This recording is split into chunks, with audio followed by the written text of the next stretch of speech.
तौरात के मानने वालों को यहूदी, अंजील के मानने वालों को क्रिश्चियन और कुरान पाक के मानने वालों को मुसलमान। लेकिन ज़बूर के मानने वाले लोगों को क्या कहा जाता है और ये लोग इस वक्त कहाँ मौजूद हैं? हम लोग भी जानते हैं कि अल्लाह पाक ने 4 आसमानी किताबें मुख्तलिफ औकात के अंदर अपने पैगम्बरों पर नाज़िल की, जो कि तरतीब के लिहाज से तौरात, ज़बूर, अंजील और कुरान मजीद हैं।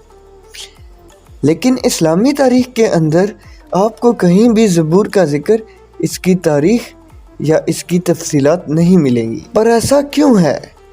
क्यों इस इस्लामी किताब को आज भी दुनिया में इतना ज़्यादा डिस्कस नहीं किया जाता जैसे अंजील और कुरान पाक को किया जाता है? और ये इस वक्त भी अपनी असली हालत में मौजूद है। इसमें क्या लिखा है या फिर इसमें क्या क्या मौजूद है? आज की इस वीडियो में हम इन्हीं सवालात के जवाब जानने की कोशिश करेंगे। तो दोस्तों, वीडियो शुरू करने से पहले आपके आगे रिक्वेस्ट है कि हमारे चैनल को सब्सक्राइब और बेल के आइकन को प्रेस कर लें ताकि हमारे आने वाली लेटेस्ट वीडियो आप तक पहुंच सकें। तो चलिए शुरू करते हैं। ज़बूर हज़रत दाऊद अलैहिस्सलाम पर नाज़िल होने वाली किताब थी, जिसे समझने से पहले इसके नज़ूल का वक्त और इसकी ज़रूरत को समझना इंतहाई ज़रूरी है।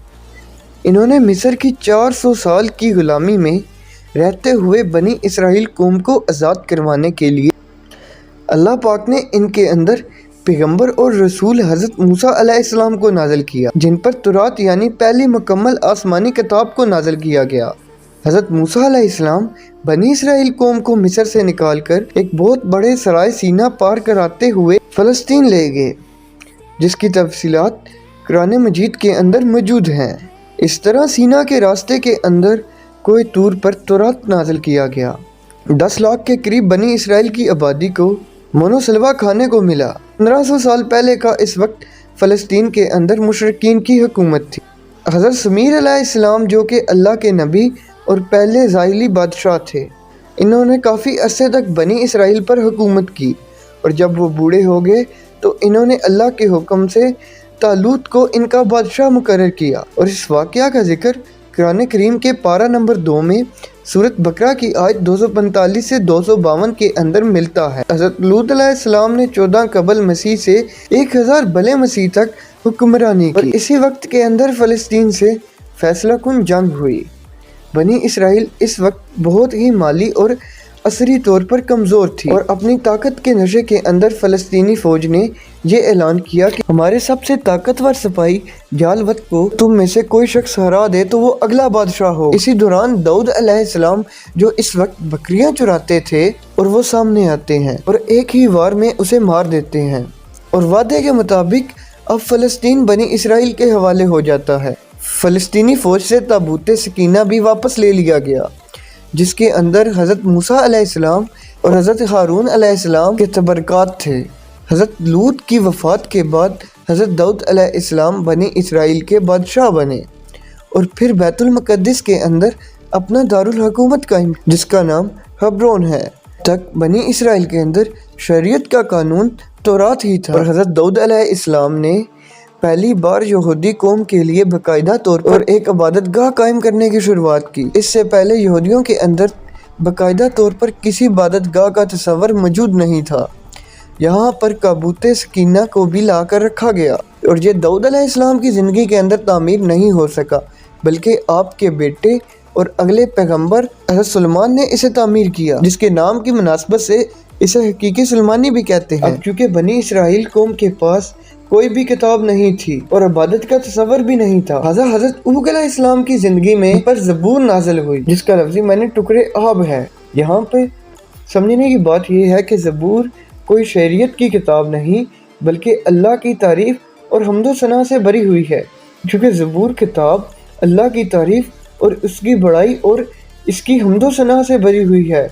इसके अंदर ज़िंदगी गुजारने की कोई हकामात मौजूद नहीं है, ना ही कोई तारीख़ी पेशनगोइयाँ, अखलाकियात, ऐसा कुछ मौजूद नहीं। यानी ज़बूर की बुनियाद पर किसी माशरे की बुनियाद नहीं रखी जा सकती। ये कोई अलग से शरीयत या अल्लाह का कानून नहीं है। इस किताब के नाज़िल होने के बाद बनी इसराइल कौम को बाकायदा तौर पर अल्लाह की हम्दो सना और इसकी इबादत का तरीका सिखाया गया। दाऊद अलैहिस्सलाम जब ज़बूर की तिलावत किया करते थे तो آسمان، پہاڑ، ندیاں اس آواز کو سن کر آپ کے ساتھ جھومنے لگتی تھیں۔ اس کا نام اور آپ کی آواز کے اندر اتنا اثر تھا کہ یہ دنیا کے اندر انسانوں کو جنت کی آواز محسوس ہوا کرتی تھی۔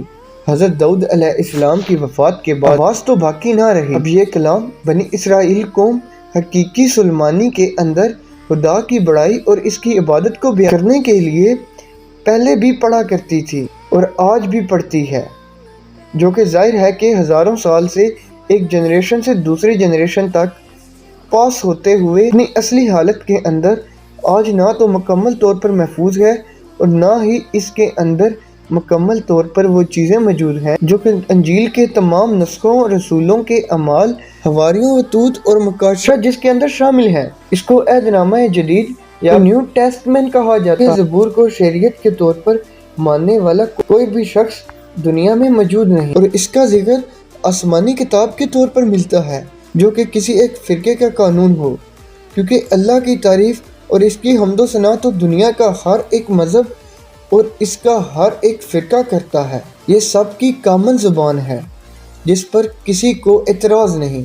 حضرت داؤد علیہ السلام کے بعد بنی اسرائیل قوم جادو ٹونے، سود خوری اور ظلم پر لگ گئی تھی اور تورات کی آیات کو پیسے اور اپنے فائدے کے بدلے میں بدلنے لگی تھی۔ تو ان کی اصلاح کے لیے اور انہی میں سے ایک پیغمبر عیسیٰ علیہ السلام بھیجے گئے جن کی شریعت بھی توراتی تھی۔ ان پر جو کتاب انجیل مقدس نازل ہوئی، اس کا موضوع تو تزکیہ نفس، اخلاق کی اصلاح و حکمت کا بیان ہے، کیونکہ یہود کے علماء کے اندر اس وقت جو بگاڑ موجود تھا وہ اخلاقی طور پر تھا، اسی لیے تورات کی باقی تمام شرائط کو ویسے ہی رکھا گیا، لیکن انجیل کی صورت کے اندر کچھ احکام اللہ نے نازل کر کے ان کو اصلاح کا رستہ دکھایا۔ لیکن ان لوگوں نے عیسیٰ علیہ السلام کو بھی جھوٹا کہہ کر ان کا بھی انکار کر دیا۔